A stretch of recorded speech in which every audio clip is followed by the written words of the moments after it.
रसूल करीम अम्माबाद फ़ऊज़ बिल्लाहि मिनश शैतानिर रजीम बिस्मिल्लाहिर रहमानिर रहीम। अस्सलाम वालेकुम। अगर आपने मेरा यूट्यूब चैनल सब्सक्राइब नहीं किया तो बराए करम इसे फौरी तौर पर सब्सक्राइब करें, लाइक करें और अहबाब के साथ शेयर करें ताकि जब हम वीडियो लोड करें तो सबसे पहले आपके पास पहुंचे। आज हम बात करेंगे हुकूमत की तरफ से कायम करदा ब्रॉडशीट केस पर कायम करदा कमेटी की चेयरमैनशिप और अपोजिशन का रद्द-ए-अमल। इसी तरह हुकूमत ने बिजली की कीमतों में 15% इजाफा कर दिया है। ये सारे मामलात हैं जो आइंदा आने वाले दिनों में ज़ेर बहस आएंगे और मौज़ूअ गुफ्तगू होंगे। जैसा कि ब्रॉडशीट कंपनी का जो केस था, पाकिस्तान के बहुत कम लोगों को इसके बारे में इल्म था।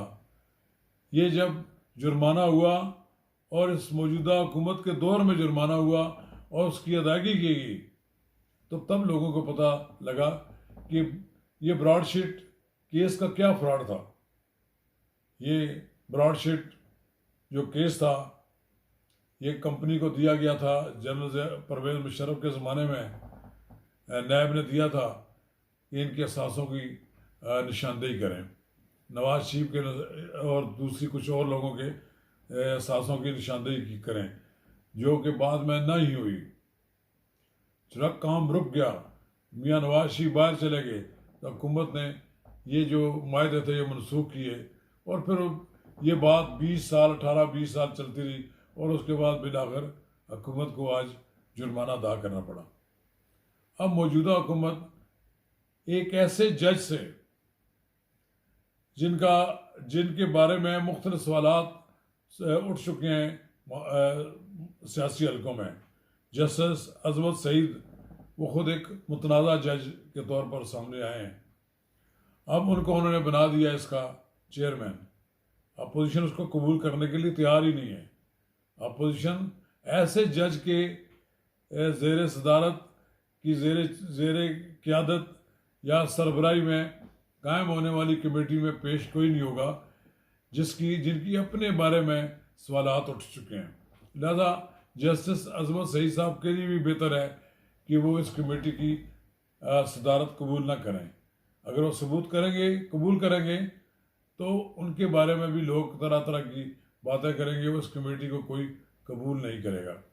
इसलिए मैं समझता हूँ कि हुकूमत की अगर नेक नीति समझती है तो फिर इसकी तहकीकात कराने के लिए सुप्रीम कोर्ट के चीफ जस्टिस को इस बात का इख्तियार दिया जाए तो वो किस जज को वहाँ मुकर्रर करते हैं। और अपोजिशन की जमातों से हुकूमत को मुशावरत भी करनी चाहिए। हुकूमत दरअसल कमेटी इसलिए बनाई है कि वो अपने आप को इसमें से निकालना चाहती है और साबित ये करना चाहती है इसमें कोई मौजूदा हुकूमत का कोई कसूर नहीं था। बहरहाल ये कमेटी मुतनाज़ा हो गई है, ना ही इसके चलने का कोई इम्कान है। यही हाल हुकूमत की मुझे सेनेट इंतखाबात पर भी नज़र आता है कि वो ये कहना शुरू कर दिया है कि ओपन हैंड के साथ जो सेनेट के इंतखाबात का जो एक शोशा छोड़ा था हुकूमत ने, मुझे लगता है कि इससे ये राह फरार इख्तियार कर लेगी, क्योंकि इलेक्शन कमीशन ने भी सुप्रीम कोर्ट में कहा है कि कानून के तहत इलेक्शन ओपन हैंड से नहीं हो सकते, शो ऑफ हैंड से नहीं हो सकते।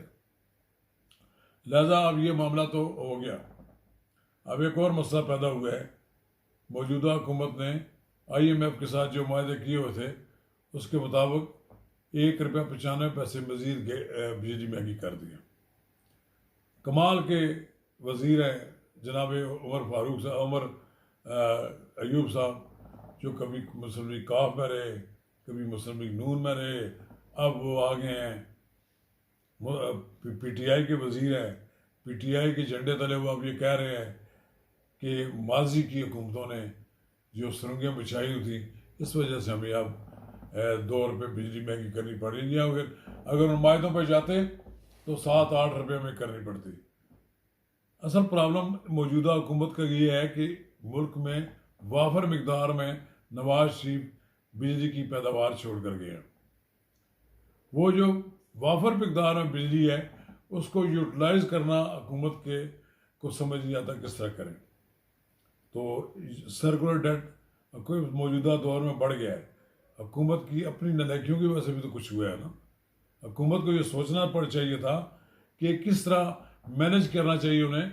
लगता ये है कि अब तो ये मजाक बन गया है कि किसी नाली में पानी खड़ा हो जाए तो कहा जाए कि ये तो नवाज शरीफ के दौर में बनाई गई थी नाली, इसलिए पानी खड़ा हो गया है। कहीं नलके का पानी लीक कर रहा हो तो कहेंगे जी ये देखो ये नवाज शरीफ को करना चाहिए था। ये मतलब पाकिस्तान में जो कोई खराबी है वो मौजूदा हुकूमत तक कबूल करने के लिए तैयार ही नहीं है। वो ये समझती है कि सारी की सारी जिम्मेदारियां, सारी की सारी खराबियां पिछली हुकूमत और बिलखसूस नवाज शरीफ पर डाल दी जाए।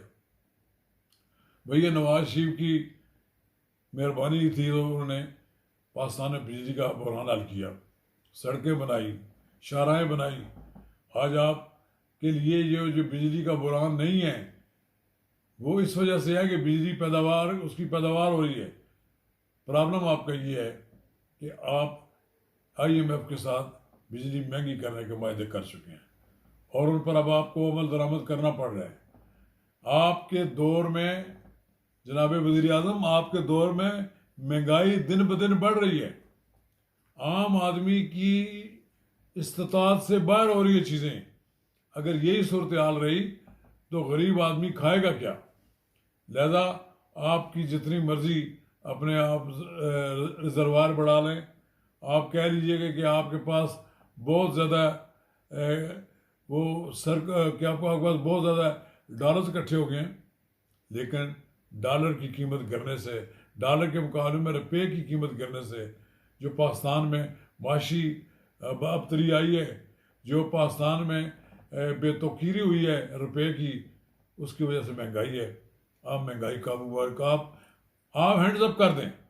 आप लोगों को बताएं कि हाँ मैं हुकूमत चलाने के काबिल नहीं था इसलिए मैं जा रहा हूँ।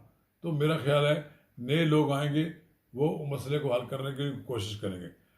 अगर आप रहना चाहते हैं तो फिर आप पोजीशन को भी बुला लें, उन तमाम लोगों को बुला लें जो आपके नुक्ताचीन हैं, फिर बताएं कोई रास्ता निकालें किस तरह मुल्क में महंगाई को काबू करेंगे।